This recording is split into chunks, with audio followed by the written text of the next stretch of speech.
Okay, so today's topic, GLP-1s in 2026, why they work for some and not for others. GLP-1 medications are either being called a miracle or a disaster.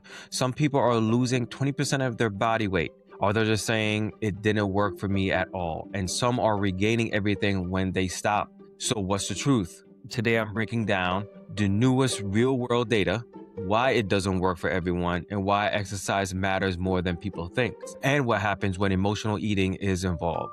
Because here's the truth, the medication works, but the system around it matters more than people realize. Hello, my name is Shane. I'm a personal trainer and nutrition coach. I help busy women simplify health and fitness so to make better informed decisions to eliminate stress and confusion.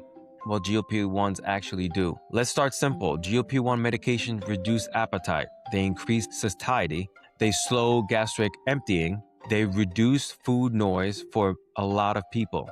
For some people, that feels life-changing. They finally feel, I'm not thinking about food all day. I'm full faster. I can leave food on my plate. That's powerful. But here's where it gets interesting. Clinical trials show massive results, but real-world data is showing something slightly different. Many people stop early due to costs or side effects. Some never reach full therapeutic dose.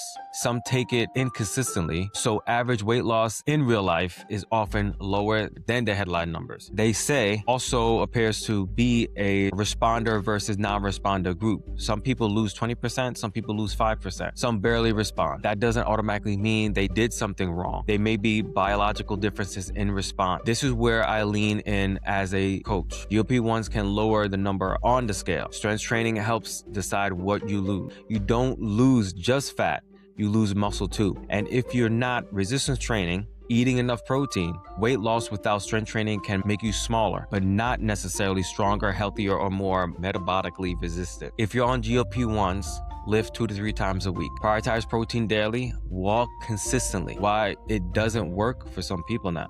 This is a part people don't talk about enough, okay? Here's reasons. Not effective dose, inconsistent use, liquid calories, and alcohol. All right, so they're pretty much saying you're consuming more calories than you think because of these liquids, you're having juice, you're having all this stuff, that's a lot of calories. Calories in, calories out, doesn't matter, all right? So liquid calories and alcohol, weekend overeating, poor sleep, high stress. Sometimes the medication works, but the plan doesn't. Here's the biggest misconception. GLP-1 reduces hunger, but emotional eating is not always about hunger. Hunger is physical. Emotional eating is coping. Some example, you got stress, have anxiety, loneliness, boredom, reward seeking. If someone eats to cope, lower appetite doesn't automatically fix that pattern. Some people lose weight early, then plateau because the emotional triggers are still there. If emotional eating is part of the picture, you need awareness, journaling, structured meals, stress management, therapy or coaching support, accountability. Medication supports biology. Habit supports